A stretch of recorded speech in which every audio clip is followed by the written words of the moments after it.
Assalamualaikum temanku. Supaya Mimin semangat bikin video ini jangan lupa dibantu subscribe, like, dan komen lalu di-share. Terima kasih atas dukungannya. Mimin doakan semoga panjang umur sehat selalu untuk teman. Selamat menyaksikan video ini. Mari kita lanjutkan cerita sebelumnya. Judul cerita, Hari-hari Dimanjakan Paman. Bab 145. Halo, Nona Jovita. Suara wanita yang lembut dan sungkan terdengar dari telepon. Wanita itu berkata dengan anggun, dari suaranya sudah bisa diketahui kalau dia adalah wanita muda yang sukses. Jovita menjadi gugup, bahkan nada bicaranya menjadi sopan dan menjawab perihal film dengan sungkan. Tak lama kemudian, Jovita mengangguk dengan senyum sambil mengucapkan terima kasih dan sampai jumpa, baru menutup telepon. Darius dan Wulan bertanya dengan buru-buru di saat yang sama, bagaimana Jovita? Apa yang dia katakan? Jovita berkata dengan senang, Ayah, Ibu, Bu Aril bilang dia akan mempertimbangkan masalah investasi film, tapi sekarang perusahaan mereka ada satu produk baru yang membutuhkan ambasador. Dia tanya padaku apa aku tertarik menjadi ambasador mereka atau enggak. Darius tertawa. Jovita, ini adalah hal baik. Wulan juga tertawa. Semua produk perusahaan Fasan sangat populer dan memiliki reputasi yang baik di kalangan masyarakat. Kalau kamu bisa menjadi ambasador produk mereka, reputasi Jovita akan meningkat pesat, bahkan nilai dirinya akan ikut meningkat. Jovita menunjukkan ekspresi angkuh karena dipilih oleh bos perusahaan besar. Bu Aril juga menyuruhku mengirim alamat rumah ke nomor teleponnya. Sekarang dia akan menyuruh mobil datang menjemputku untuk membahas masalah ambasador di perusahaan Fasan. Wulan tertawa. Bagus. Bagus sekali. Jovita, kalau begitu kamu cepat berdandan dulu, nanti mobil yang diutus Bu Aril akan datang. Jovita menganggukkan kepalanya, lalu bersiap kembali ke kamar untuk berdandan. Pamela malah menghalanginya dengan tangan sambil berkata, Kak, ponselku. Jovita mengerutkan alis, lalu memberikan ponsel padanya dengan sikap angkuh. Kamu sekalian membuat pesan untuk mengirim alamat ke Bu Aril. Pamela mengerutkan alis. Kak, apa ini termasuk sudah menebus kerugian semalam? Jovita memelototinya. Apa? Kamu masih ingin mendapatkan jasa? Bu Aril saja belum setuju untuk menginvestasi film baruku, hanya bisa suruh aku menjadi ambasador. Kapan Bu Aril menginvestasi filmku, aku baru memaafkan kesalahanmu. Selesai berbicara, dia melewati Pamela dan naik ke atas untuk berdandan. Pamela menghela napas lega, lalu menoleh untuk melihat ke arah Darius. Ayah, apa aku masih perlu mengemas barang untuk kembali ke kampung? Darius sedang merasa senang karena kabar baik ini, jadi tidak lagi merasa kesal terhadap putri yang tak berguna tadi, bahkan mengubah sikapnya. Pamela memang anak baik, kali ini termasuk hasil dari kebaikanmu, jadi tetap tinggal di kota Marilla. Tatapan Pamela melintas rasa kelicikan, bahkan berkata sambil tersenyum, terima kasih atas kemurahan hati ayah. Darius memerintah, Pamela, nanti kamu harus menemani kakakmu ke perusahaan Fasan, adanya penyelamat sepertimu di sana, Bu Aril juga nggak akan merugikan kakakmu. Tapi, kali ini kamu harus hati-hati, jangan menghancurkan hal ini lagi. Pamela berkata sambil menganggukkan kepalanya dengan patuh, Ayah, tenang saja, aku akan hati-hati. Wulan yang menemani suaminya tertawa merasa tidak senang, jadi memelototi Pamela. Hamif. Hari ini, dirinya hampir saja mengusir Pamela. Anggap kali ini dia beruntung, jadi dia selamat menghindari bencana ini. Namun, membiarkan Jovita mendapatkan hak untuk menjadi ambasador suatu merek, hal ini tidak termasuk rugi. 20 menit kemudian, ada orang yang menekan bel pintu kediaman keluarga Alistair. Jovita yang berdandan menawan duduk di sofa dengan angkuh dan menyuruh Pamela membuka pintu.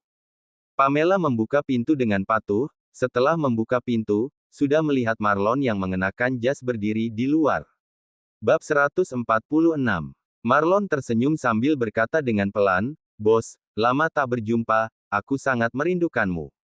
Pamela belum sempat menjawab, sudah terdengar suara Jovita dari belakang siapa yang datang. Marlon langsung menyimpan senyum akrab di wajah, lalu berkata dengan anggun dan serius, Halo, aku adalah wakil CEO perusahaan Fasan, Marlon.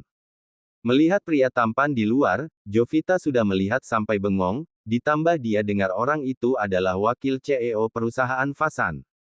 Jovita yang antusias mendorong Pamela ke samping sambil berkata, "Aduh, aku mana berani membiarkan wakil CEO menjemputku."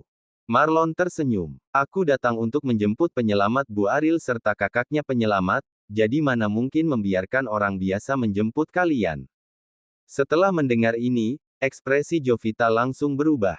Jovita tidak ingin mengungkit Pamela, tapi dia juga tidak ada cara lain, karena Pamela yang mendapatkan ponsel Bu Aril. Sekarang Pamela juga perantara dirinya dan Bu Aril. Jadi, Jovita menggandeng tangan Pamela dan berpura-pura akrab sambil berkata dengan senyum, "Aku sudah dengar kalau adikku mendapatkan ponsel Bu Aril dan mengembalikannya pada Bu Aril. Pak Marlon, julukan penyelamat ini, kita nggak berani terima. Orang keluarga Alistair nggak akan menjadikan barang yang didapatkan sebagai barang milik sendiri.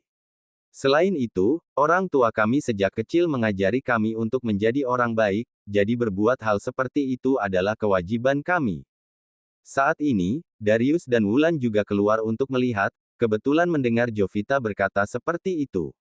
Marlon menengadahkan kepala untuk melihat Darius dan Wulan, lalu tersenyum dan memuji, ajaran bapak dan ibu memang bagus, sehingga kedua nona Alistair bisa memiliki sifat yang baik hati." Darius merasa sangat bangga, tapi berpura-pura murah hati dan berkata, "Terima kasih atas pujian Anda. Pak, silakan Anda masuk dan duduk, lalu minum teh di rumah kami." Wulan mempersilakan masuk sambil menatap Marlon dengan tatapan serakah. Wulan merasa pria muda ini terlihat berbakat, juga wakil CEO perusahaan Fasan, jadi sangat cocok dengan Jovita. Hal ini membuat Wulan memiliki niat lain, "Nggak usah, Bu Aril masih menunggu kami di perusahaan." Marlon berkata dengan sungkan, "Kedua nona Alistair, silakan ikut aku pergi." "Ya, baik." Jovita menganggukkan kepalanya dengan senyum menawan, lalu tak sabar mengikuti Marlon pergi dengan hak tingginya. Pamela menguap karena bosan, lalu mengikuti mereka dengan langkah santai. Mobil yang menjemput mereka adalah mobil antik versi panjang. Jovita sudah menduduki banyak mobil mewah, tapi belum pernah menduduki mobil antik yang jarang ditemukan di pasaran. Jadi, dia sangat antusias, bahkan ingin selfie untuk mempostingnya di Line untuk pamer. Namun, karena Marlon selaku wakil CEO perusahaan Fasan masih ada di mobil, jadi dia tidak berani selfie, karena tindakan begini akan membuatnya terlihat seperti orang kampungan. Jadi, dia diam-diam mengeluarkan ponsel untuk merekam video dan mempostingnya di momen lain. Video pendek tersebut kebetulan merekam punggung sopir serta logo di setiran mobil dan masih ada bagian interior mobil yang kuno. Keterangan momennya, perjalanan melakukan syuting baru, hari ini adalah hari yang penuh energi. Tak lama kemudian, ada yang menyukai dan mengomentari momennya. "Wow, mobil antik, loh. Kak Jovita, apa ini mobilmu? Astaga, ternyata ada orang yang rela mengendarai mobil antik seperti itu di jalanan. Setiap 1 kilometer sama saja sedang membakar uang. Jovita, kamu kaya sekali. Sungguh iri, aku juga ingin duduk di mobil antik seperti itu." Jovita sedang menikmati pujian dan irian dari teman-teman, bisa dibilang rasa gengsinya terpenuhi. Kemudian, Jovita menyimpan ponsel, lalu menoleh untuk melihat Pamela di samping. Pamela sedang istirahat di kursi kulit dengan kepala dimiringkan, tampak dia yang santai benar-benar seperti sedang duduk di mobil sendiri, jadi tidak bersikap sopan. Sebenarnya, ini mobil antik milik Pamela. Bab 147. Sedangkan sopir dan Pak Marlon yang di depan juga orangnya. Jovita memelototinya dengan sinis, kalau bukan budi Pamela mengembalikan ponsel pada Bu Aril. Sekarang, dia tidak akan membawa adik kampungan ini ke perusahaan Fasan. Pamela hanya orang kampungan yang rendahan. Tak lama kemudian, mobil sudah tiba di pusat kota dan berhenti di depan gedung perusahaan Fasan. Marlon turun dari mobil, lalu berjalan ke sisi Pamela untuk membukakan pintu dengan hormat. "Nona Pamela, silakan."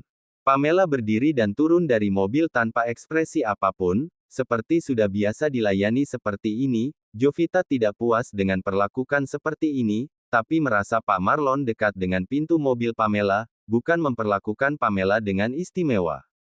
Jovita tidak bisa menerima dirinya diperlakukan lebih buruk daripada Pamela si wanita jalang itu, jadi dia tidak turun dari mobil, melainkan geser ke posisi Pamela untuk turun dari sana.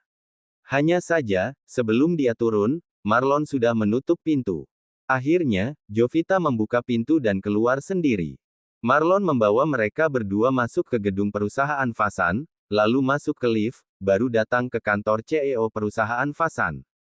Setelah membuka pintu kantor CEO, Marlon ketuk 2 kali, lalu berkata dengan pelan, "Bu Ariel, kedua Nona Alister yang kamu cari sudah datang." Di kantor CEO yang besar ada wanita yang sedang duduk di meja kantor dengan pakaian jas, dia sedang menundukkan kepala untuk melihat dokumen di tangannya. Wanita itu memiliki rambut pendek yang keriting dan diikat satu. Sehelai rambut di dahi diselipkan ke belakang telinga, wajah menawannya yang putih dan halus mengenakan kacamata berbingkai emas. Dia juga memancarkan aura wanita dewasa yang kuat. Misi Marlon adalah menjemput mereka berdua, jadi misinya sudah selesai. Dia pun duduk di sofa sambil menunggu sinetron menarik. Ariel meletakkan dokumennya, lalu menengadahkan kepala sehingga kacamata berbingkai emasnya memantulkan cahaya dan matanya langsung tertuju pada Pamela. Setelah melihat dia, Jovita langsung maju selangkah untuk mengadang di depan Pamela, baru berkata dengan senyum ceria, "Halo, Bu Ariel. Nama saya Jovita, senang bisa bertemu dengan Anda." Ariel menganggukkan kepalanya. "Halo, Nona Jovita. Tadi di telepon kamu bilang kamu bersedia menjadi ambasador produk baru kami, kan?"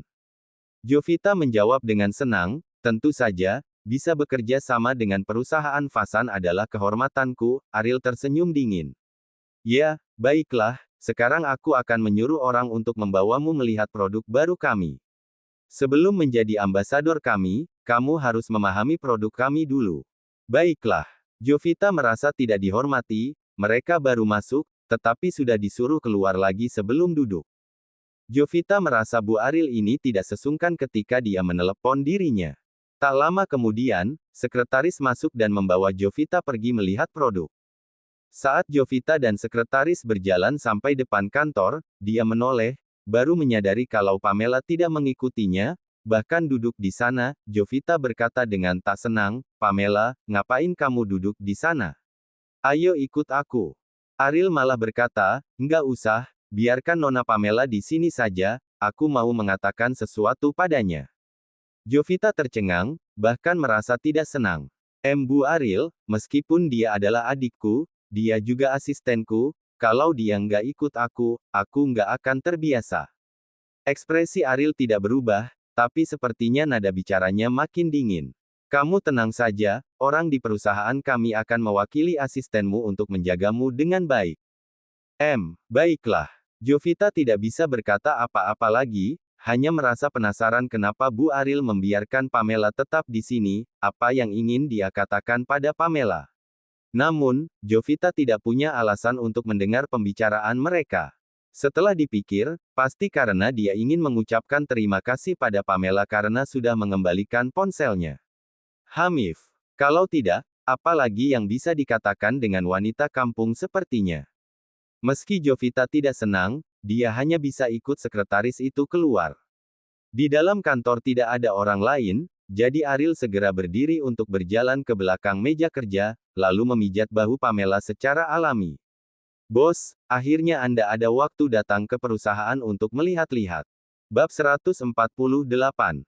Pamela memejamkan matanya untuk menikmati pijatan Ariel sambil menjawab dengan tenang, "Beberapa saat ini, aku diganggu seorang serigala, jadi ada banyak masalah repot yang mau diatasi. Bisa dibilang, diriku nggak ada kebebasan." Di balik kacamata berbingkai emas Ariel ada sepasang mata bijak yang disipitkan. "Apa serigala yang dimaksud Anda adalah tuan muda perusahaan dirgantara itu? Teringat dengan paman itu?" Pamela mengerutkan alisnya, lalu bersenandung dengan kesal. Pamela tidak secara spesifik memberi tahu Ariel apa yang terjadi baru-baru ini, tetapi dia juga tidak kaget kalau Ariel tahu akan hal agam, karena di sisinya ada Marlon si tukang gosip. Marlon mengambil beberapa camilan untuk Pamela, lalu menarik celana dengan anggun untuk berlutut di samping Pamela dan memijat kakinya, baru bergosip dengan senyum, "Bagaimana dengan kehidupan pernikahan bos? Hal itu akur atau enggak?" Ya. Pamela baru membuka sebungkus kentang dan hendak makan, tetapi wajahnya sudah menjadi merah karena bualan Marlon, lalu dia memelototinya sambil berkata, "Minggir sana." Marlon tertawa terbahak-bahak, lalu menundukkan kepala untuk memijat kakinya dan tak berani bergosip lagi. Ariel mengulurkan tangan untuk mengambil satu dokumen di meja dan diberikan kepada Pamela. "Bos, ini adalah laporan keuangan perusahaan. Silakan Adan lihat." Pamela menerima dokumen itu, lalu membacanya dengan cepat, baru mengangguk dengan puas. Bagus sekali, sudah meningkat banyak dari kuartal sebelumnya. Kemudian, Pamela memerintah Ariel harus memperhatikan dan memperbaiki beberapa hal berdasarkan laporan keuangan. Marlon yang mendengar pun berdiri dan mengeluh, "Bos, Anda nggak ngurus perusahaan sendiri, malah menjadi asisten Jovita. Bukankah perbuatan itu sama saja merugikan diri sendiri? Aku nggak cemas kalau perusahaan diurus kalian berdua. Masalah aku menjadi asisten Jovita nggak akan terlalu lama." Pamela menjadi serius dan bertanya, "Oh ya, semalam orang yang kusuruh kamu selidiki, sudah ada hasil belum?" Marlon menganggukkan kepalanya dan berkata, "Rudy Wallace adalah salah satu sutradara paling terkenal di dalam negeri. Dia berasal dari kota Amanah, merupakan seni dari kota kecil kelas 3. Sebelum dia terkenal, dia melakukan pekerjaan di balik layar, kemudian saat bekerja, dia kenal dengan istrinya yang sekarang, Reini Guptan. Lalu, keluarga istrinya yang merupakan keluarga pengusaha kaya menginvestasi Rudy untuk membuat film sastra pertamanya. Di saat itu juga, dia memenangkan penghargaan sutradara terbaik, pada saat yang sama dia mulai terkenal. Yang paling penting adalah sebelum Rudy terkenal, dia ada hubungan percintaan yang tak diketahui orang, sedangkan wanita itu adalah ibu tirimu, Wulan.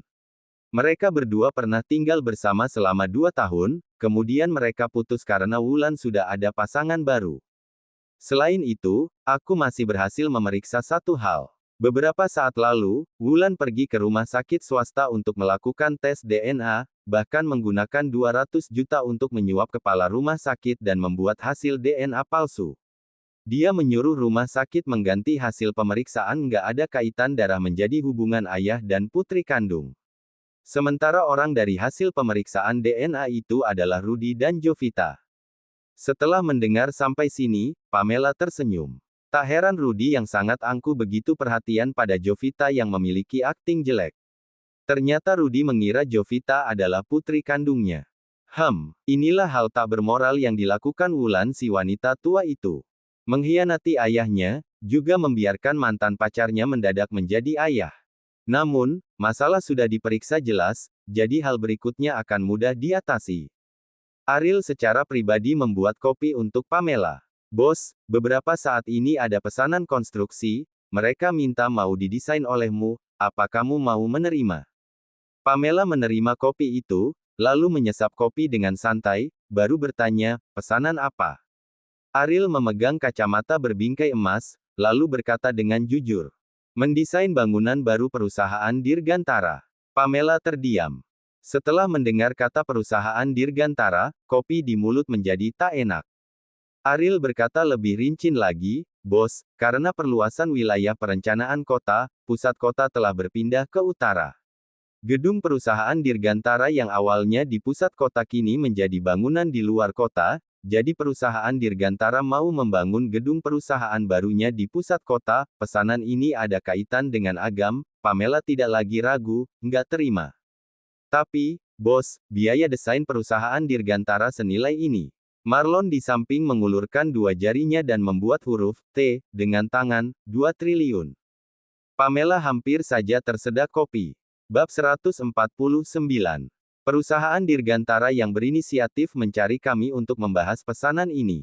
CEO mereka yaitu Pak Agam yang kamu kenal suka dengan gaya desain bangunan perusahaan Fasan. Jadi, dia meminta harus desainer Moon dari perusahaan Fasan untuk mendesain bangunan baru perusahaan Dirgantara. Pamela mengerutkan alisnya, Moon adalah nama kerjanya. Saat Pamela mendengar paman benar-benar kaya. Perusahaan Fasan baru berdiri beberapa tahun, sekarang masih dalam tahap ekspansi bisnis. Meski nilai pasar perusahaan terus meningkat, uang yang bisa mereka gunakan tak banyak. 2 triliun. Pamela benar-benar tidak bisa menolak godaan ini. Marlon dan Ariel saling menatap, merasa bos pasti tidak bisa menerima godaan begitu. Marlon segera berkata, mau terima atau enggak, terserah bos. Sekarang pesanan ini belum dibahas sampai tahap kerja sama. Setelah berpikir, Pamela segera mengubah keputusannya, terima saja, deh. Hanya orang bodoh yang tak mau uang 2 triliun itu. Marlon tersenyum. Kalau begitu, nanti Pak Agam mau datang, kalian bisa langsung membahas kerja sama. Pamela meminum kopi sambil berpikir, tiba-tiba merasa ada yang aneh, jadi dia melihat ke arah Marlon. Apa? Siapa yang mau datang? Marlon tersenyum dengan tampak gosipnya, bos, suamimu yang mau datang. Ariel merasa Marlon tidak serius, jadi mendorongnya ke samping dan menjelaskan pada Pamela. Bos, Agam suka dengan desain bangunan perusahaan Fasan, hari ini dia bilang mau melihat interior gedung kami, sekalian ingin bertemu dengan desainer bernama Moon dari perusahaan Fasan. Pamela mengerutkan alisnya dengan serius sambil berkata, dia bisa mengamati gedung perusahaan Fasan sepuasnya, tapi aku nggak akan bertemu dengannya. Ariel menganggukkan kepalanya. Baik, bos. Aku sudah mengerti. Marlon bertanya dengan penasaran, bos, kenapa Anda nggak mau bertemu dengannya? Kalau Tuan Agam tahu istrinya adalah desainer gedung perusahaan Fasan, pasti akan kagum pada Anda. Mungkin saja, nanti dia akan langsung terpesona oleh bos karena hal ini. Pamela berkata tanpa ekspresi, setelah kerja sama 3 bulanku dan dia selesai, kami nggak akan ada hubungan apa-apa lagi. Kalian juga sama, selain membahas bisnis, jangan ada urusan pribadi dengannya, juga nggak boleh membiarkan dia tahu aku, kalian dan perusahaan Fasan ada hubungan. Marlon tidak mengerti. Bos, jangan begitu kejam. Bagaimana kalau kalian tiba-tiba jatuh cinta dalam 3 bulan ini? Nggak akan. Pamela menyela dengan serius, lalu bertanya lagi, kapan paman akan datang? Ariel menundukkan kepalanya untuk melihat jam tangan. Janjinya di jam segini, sih. Kayaknya bentar lagi tiba. Baru selesai berbicara, sekretaris di depan sudah mengetuk pintu. Bu Ariel, Pak Marlon, Pak Agam dari perusahaan Dirgantara sudah datang. Bab 150. Ekspresi Pamela menjadi serius, lalu segera berdiri dari kursi. Marlon, kamu keluar untuk mengulur waktu, sedangkan aku akan mencari kesempatan untuk kabur. Jangan biarkan dia tahu aku ada di sini. Baik. Marlon langsung menyimpan sikap tak seriusnya dan menerima perintah untuk menyambut Agam. Pamela mengikuti Marlon sampai depan kantor, lalu melalui celah pintu untuk mengamati situasi di luar. Hanya melihat Agam keluar dari lift diikuti dengan Ervin. Marlon menyambut dengan senyum. Pak Agam, maaf atas penyambutan kami yang kurang baik. Agam menganggukkan kepalanya. Kalian yang terlalu sungkan. Marlon secara alami menyampingkan tubuh untuk memandu jalan. Bu Ariel bilang Pak Agam sangat tertarik dengan desain bangunan perusahaan Fasan, sekarang aku akan membawamu untuk melihat interior perusahaan Fasan dulu. Agam mengangkat tangan untuk menolak, nggak usah repot-repot, sebelum naik ke sini, aku sudah melihat interior di lantai bawah, juga sudah memahami gaya desain bangunan ini. Sekarang aku hanya perlu menemui Bu Ariel dan desainer Moon dari perusahaan Fasan. Marlon menunjukkan ekspresi minta maaf sambil berkata, maaf, sekarang Bu Ariel sedang rapat, sebentar lagi baru selesai. Bagaimana kalau Pak Agam ikut aku ke lantai atas untuk lihat-lihat? Interior lantai atas kami berbeda jauh dengan lantai bawah, selain itu bisa melihat semua pemandangan pusat kota. Ekspresi Agam tak berubah. Nggak perlu, aku bisa ke ruang rapat tamu untuk menunggu Bu Ariel. Melihat Agam tidak tertarik, Marlon tahu dirinya kalau terus memperkenalkan, akan terlihat seperti mengulur waktu, bahkan membuatnya curiga, jadi, dia diam-diam melirik ke kantor CEO dengan ekspresi tak berdaya, pada saat yang sama berkata dengan sungkan, baiklah, silakan Pak Agam ikut aku. Melihat Marlon membawa Agam ke ruang rapat tamu, Pamela mengerutkan alisnya. Kali ini, dia benar-benar tidak bisa kabur. Tempat ruang rapat tamu adalah tempat yang harus dilalui ketika keluar dari kantor CEO ke lift atau tangga darurat, selain itu ruang rapat tamu dibangun dengan kaca. Jika dia berjalan ke sana, Paman Agam pasti akan melihatnya. Namun, kalau langsung membiarkan Ariel bertemu Agam di ruang rapat tamu, juga tidak cocok. Dia adalah klien yang menawarkan 2 triliun, jadi mana boleh menyambutnya di ruang rapat tamu. Ariel menyarankan, "Bos, kamu ke ruang istirahat di belakang untuk bersembunyi dulu. Aku lihat Pak Agam itu buru-buru, seharusnya nggak akan berlamaan di sini." Pamela menganggukkan kepalanya, "Baiklah, hanya bisa begini saja." Pamela mengambil 2 bungkus camilan yang baru saja diambil Marlon untuknya, lalu bersembunyi di ruang istirahat di balik kantor. Kemudian, Ariel memerintah sekretaris mengundang Agam masuk. "Pak Agam, silakan duduk." Agam duduk dengan anggun, sekretaris juga menghidangkan kopi dengan cepat. Setelah mereka berbincang dengan sungkan, mereka mulai membahas perihal kerja sama. Agam menggunakan tatapan tajamnya melirik sekitar kantor Ariel. "Bu Ariel, di mana kepala desainer yang bernama Moon itu?" Ariel menunjukkan ekspresi menyesal sambil tersenyum. "Pak Agam, maaf sekali, hari ini Moon nggak ada di perusahaan. Pak Agam bisa menyampaikan kebutuhan Anda terhadap gedung baru, nanti saya akan menyampaikannya pada Moon. Setelah desain pertama selesai dibuat, kami akan di waktu pertama mengantar ke perusahaan Dirgantara agar dilihat Anda." Agam mengambil gelas kopi di meja dengan santai sambil mengerutkan alis. "Maksud Bu Ariel adalah harga desain yang ku beri nggak bisa bertemu dengan desainer." Ariel memegang bingkai kacamata emasnya, lalu berusaha untuk tetap tersenyum sambil berkata, "Maksudku bukan seperti itu, tapi hari ini Moon nggak ada di perusahaan." Agam menyipitkan matanya. "Benarkah? Kenapa aku dengar hari ini dia datang kemari?" Ekspresi Ariel menjadi tercengang, tak lama kembali normal. "Oh, Pak Agam dengar dari siapa?" Agam menyesap kopi. "Tadi di lantai bawah aku mendengar resepsionis perusahaan sedang membahas Moon, bilang hari ini dia datang ke perusahaan." Ariel. "Gawatlah. Meskipun bos adalah pendiri di balik perusahaan Fasan, semua karyawan perusahaan mengira dia hanya seorang desainer kontrak bernama Moon. Ketika bos dan Jovita datang bersama, pasti dilihat oleh karyawan di resepsionis, asalkan beberapa karyawati di resepsionis tidak sibuk, mereka akan asal gosip." Ariel hanya berkata dengan tak berdaya, "Karena Pak Agam sudah tahu, saya juga nggak membohongi Anda lagi.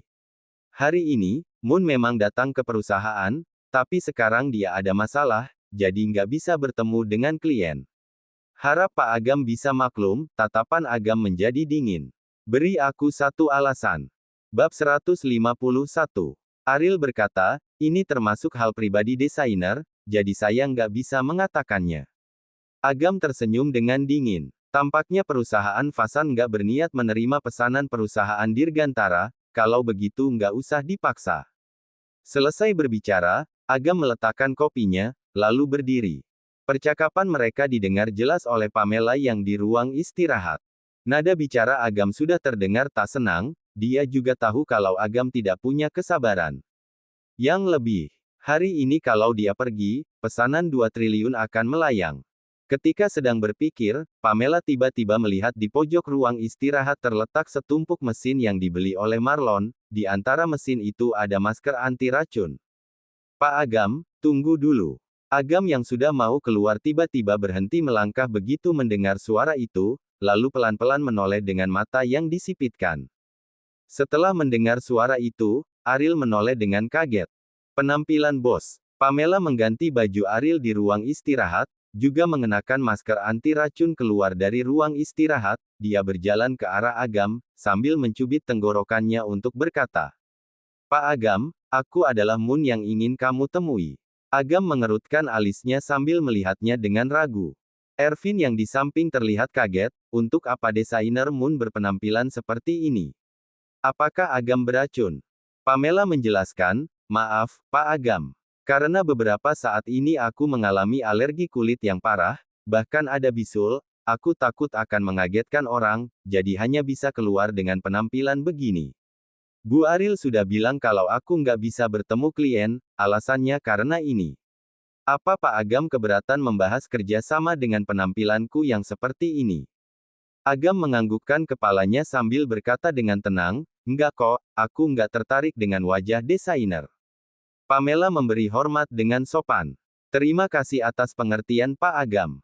Ariel tersenyum sambil berjalan ke sana dan berkata, karena Moon sudah keluar, Pak Agam silakan duduk. Tadi hanya sebuah kesalahpahaman, berikutnya biarkan perusahaan Fasan menyampaikan ketulusan kami. Agam kembali duduk. Pamela duduk di tengah kedua CEO. Agam langsung bertanya tanpa basa-basi, Nona Moon, aku mau tanya inspirasimu ketika mendesain perusahaan Fasan. Penampilan luar perusahaan Fasan sebenarnya berbentuk oval, tetapi warna kaca bagian luarnya menciptakan bentuk bulan sabit 3 dimensi, sehingga secara kasat mata seluruh bangunan tampak berbentuk bulan sabit. Jika dilihat dari segala arah atau sudut, bentuknya tetap sama seperti bulan sabit, bangunan yang sangat cantik, bahkan membuat orang tak bisa melupakannya. Pamela menjelaskan, karena aku suka bulan di langit, sedangkan bulan yang baru muncul disebut bulan sabit, juga melambangkan awal baru dari segalanya dan segala sesuatu, juga melambangkan masa depan dan perkembangan. Agam melihatnya terus mengatakan inspirasinya, dalam hati tiba-tiba merasa aneh, jadi tatapan dinginnya berubah menjadi mengamati. Setelah dia selesai berbicara, pria bertanya sambil berpikir, Nona Moon, pernahkah kita bertemu? Pamela merasa tak percaya diri sebentar, lalu mengelak, tentu saja, kalau aku pernah bertemu pria tampan seperti Pak Agam, aku pasti mengingatnya.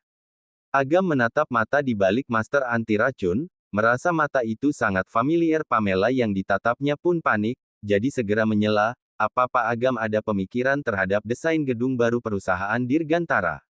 Agam langsung memikirkan hal lain dan berkata dengan pelan, aku nggak akan membuat karangan, kamu bisa berkarya semaumu, tapi desainnya nggak boleh biasa. Pamela menganggukkan kepalanya. Kalau begitu terima kasih atas kepercayaan Pak Agam. Aku harap kerja sama kita akan menyenangkan. Setelah membahas cukup lama, Agam melihat jam tangannya dan bersiap untuk pergi. Pamela baru menghela napas lega. Ketika Ariel berdiri untuk mengantar klien besar ini, tetapi setelah pintu dibuka, dia melihat Jovita sedang membuat gerakan mengetuk pintu. Setelah melihat Agam, mata Jovita berbinar, Pak Agam, kok Anda ada di sini? Setelah melihat Jovita, Agam duluan melihat ada Pamela di belakangnya atau tidak. Setelah memastikan tidak ada, Agam baru bertanya dengan dingin, ngapain kamu ke sini? Jovita menjawab dengan manja, perusahaan Fasan mencariku untuk menjadi ambasador produk baru mereka, tadi aku pergi memahami produk baru.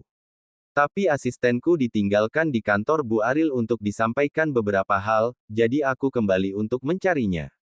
Agam menyipitkan matanya, apa Pamela ada di sini? Bab 152. Setelah menjelaskan kedatangannya dengan antusias, Agam tidak memberi respons apapun.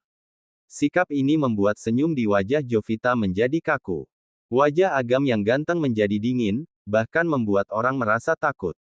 Jovita tidak berani cari topik lagi, dia hanya menoleh melihat Ariel yang mengantar Agam keluar agar bisa menghilangkan suasana tegang ini. Bu Ariel, di mana asistenku? Ya, aku mau ambil sesuatu darinya. Mata Ariel terlintas rasa gawat, dia memegang kacamata berbingkai emas dengan tenang sambil menjawab, Nona Jovita, tadi asistenmu sudah keluar. Jovita mengerutkan alisnya dengan kesal, sudah keluar. Kemana dia? Kenapa nggak menungguku kembali? Ariel tersenyum sopan, bahkan bersikap tak peduli. Aku kurang tahu. Awalnya Jovita merasa tidak senang karena Pamela ditinggalkan untuk berbicara dengan Ariel.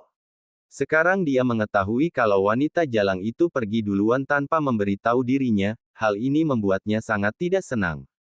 Dia segera mengeluarkan ponsel untuk menelepon Pamela. Ariel ingin menghentikannya, sayangnya sudah terlambat. Tak lama kemudian, deringan nyaring Pamela di dalam kantor terdengar. Aku takut hantu, tapi hantu belum tentu bisa melukaiku. Aku tak takut orang, tapi orang malah menyakitiku. Jovita tercengang, lalu bertanya dengan bingung, Bu Ariel, deringan ponsel asistenku terdengar dari dalam kantormu, apa dia masih ada di dalam? Ariel terlihat tidak tenang, tetapi dia hanya bisa menggunakan senyum untuk berbohong. Nona Jovita, asistenmu sudah keluar. Tapi, mungkin saja dia lupa membawa ponselnya. Agam yang terlihat dingin tiba-tiba teringat dengan desainer bangunan yang bernama Moon, karena sepasang mata di balik masker anti racun itu seperti pernah dilihatnya. Setelah terpikir seperti itu, pupilnya menyusut dan ingin kembali ke kantor untuk melihat apa yang terjadi. Setelah melihat dia mau masuk, Ariel mengadang di depan pintu, lalu menengadahkan kepala untuk melihat klien besar yang lebih tinggi darinya. Pak Agam, ada apa? Ya. Apa Anda juga meninggalkan sesuatu? Agam menunjukkan tatapan dingin sambil berkata, aku punya ide mengenai desain bangunan baru perusahaan Dirgantara, jadi aku perlu masuk untuk membicarakannya dengan Nona Moon. Ariel menggunakan jarinya mendorong bingkai emas kacamatanya sambil berkata dengan senyum, kalau Pak Agam ada ide, boleh beritahu aku, nanti aku akan menyampaikannya pada Moon. Agam menyipitkan matanya. Kenapa begitu? Moon ada di dalam, kenapa aku harus membiarkanmu menyampaikannya? Sepertinya Bu Ariel takut kalau aku masuk lagi, apa yang disembunyikan Bu Ariel? Ekspresi Ariel terlihat serius, tak lama dia tersenyum lagi.